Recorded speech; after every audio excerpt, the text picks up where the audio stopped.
Would you like to know the final 5 commandments on leadership that Moses brought down from Mount Sinai? Stay tuned, they're coming straight ahead.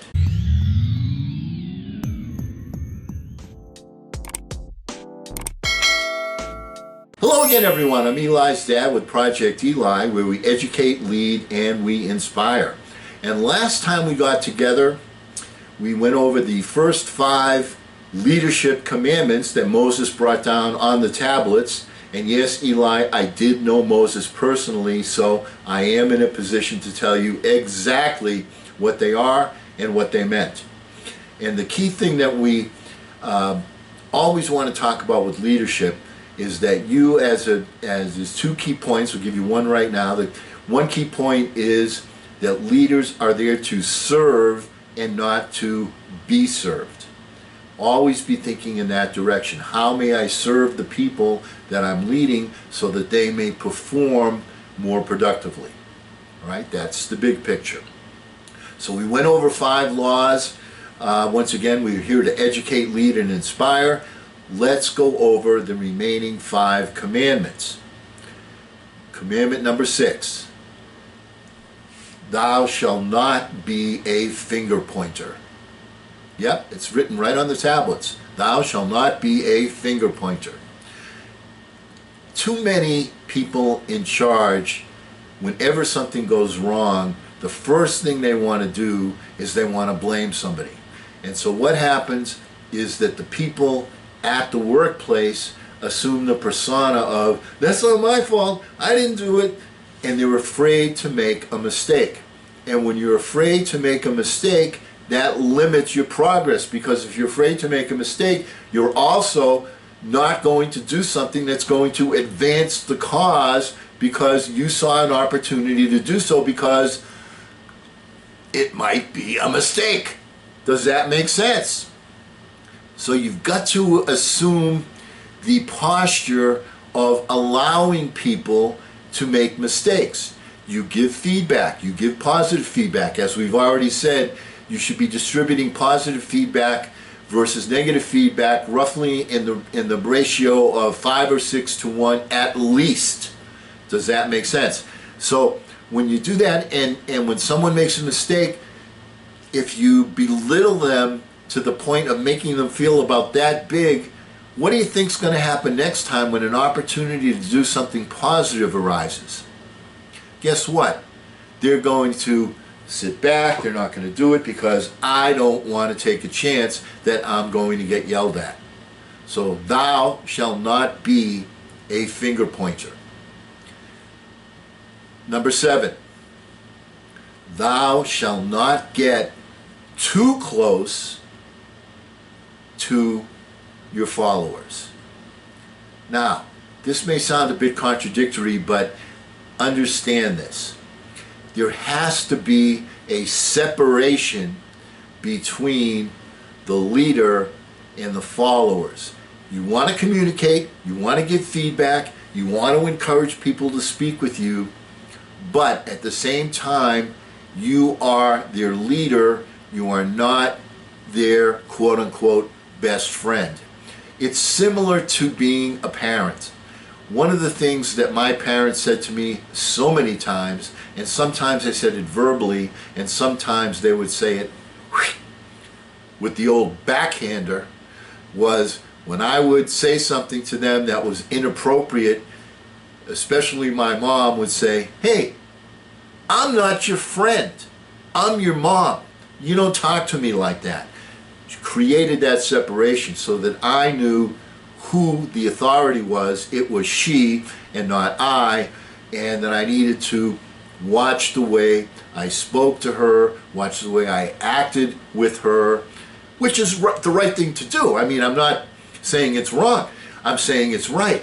But if you have that relationship where you're equal on a friendship level, where there's not one person that's the one in charge, that takes away from the team accomplishing certain objectives, because everyone has to act in concert and direction has to come from, well, in this case, Mount Sinai. It has to come from the top, from Mount Olympus. It has to come from one direction. That's where leadership comes from. And if you do not have that separation as a leader, then it makes it significantly more difficult. Number 8,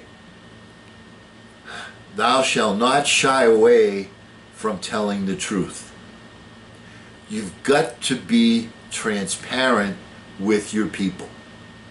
You've got to be transparent with them, because if you say something and you're hiding it, and then what happens is when you say something else, people are going to say, well, is that really the truth, or is that just a line of crap? Is that something I have to follow, or is that something that's just a bunch of BS, a bologna sandwich? You don't want to be giving out bologna sandwiches at snack time. What you want to be giving out is wholesome, organic food. And organic means authentic, organic means truthful, organic means transparent. And you need to, and when you are transparent with your people, you engage with them and you bond with them. And if there's an issue that's creating a difficulty, then you're in a position to say, help me out. I need some help here. We need some help to move forward. Which brings us to our 9th commandment, which is, thou shalt ask them for input and thou shalt listen to them. You know, there are too many bosses out there that assume the persona of, well, I'm the boss, you know, I'm the only one that can come up with a great idea.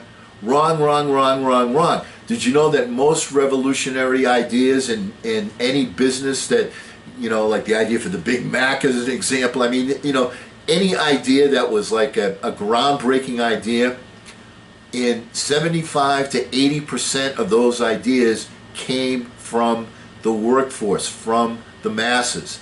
So understanding that to be true, why would you not want to listen to the people on the front lines? You don't always have to take their advice, but you should be listening to them with sincerity. Because when you listen to people as a leader with sincerity, they will reciprocate and listen to you with sincerity. Does that make some sense? What goes around comes around.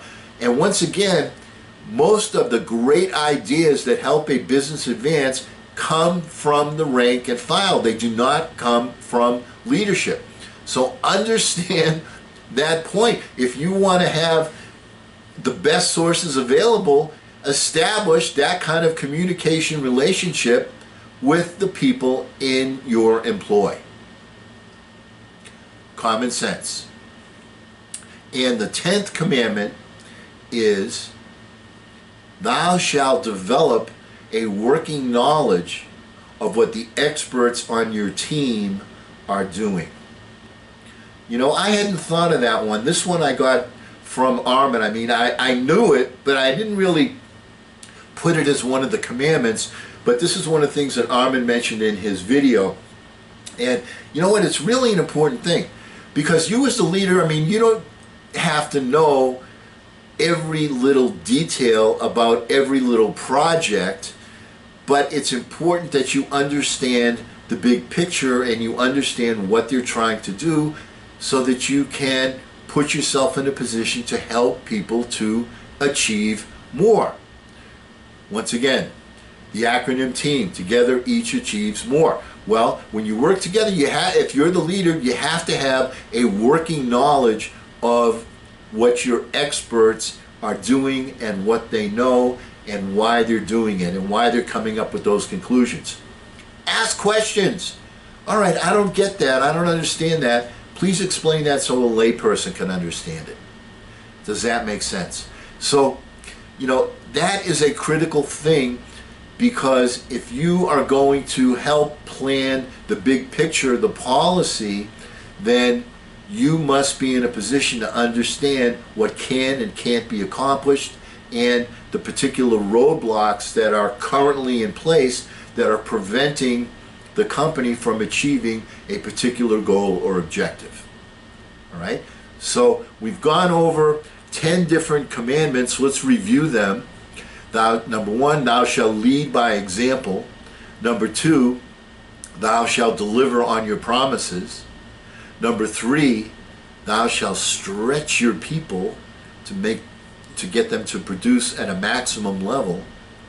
Number four, thou shalt praise people when they do a good job, when you're giving feedback. Number five, thou shalt make thyself available when support is needed.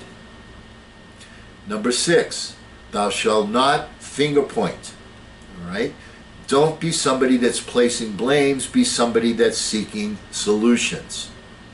Number seven, thou shalt not be too close. Remember, in leadership, some separation is essential. Number eight, thou shalt not shy away from telling the truth.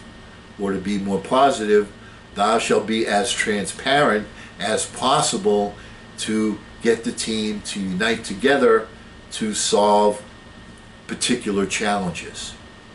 Number nine, thou shalt ask for input and listen to that input from the people on the front lines and the people in the hierarchy. And number 10, thou shalt develop a working knowledge of what the experts on your team are doing. Folks, two key things here. Okay, the first one is you've got to create trust.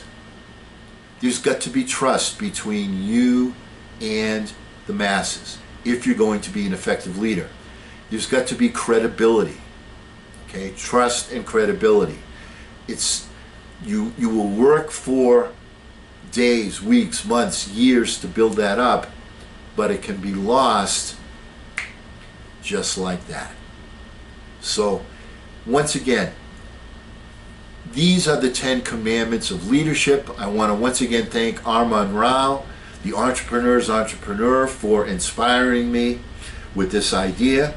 And because we will never end a meeting on a philosophical note, why don't you get out there and take charge?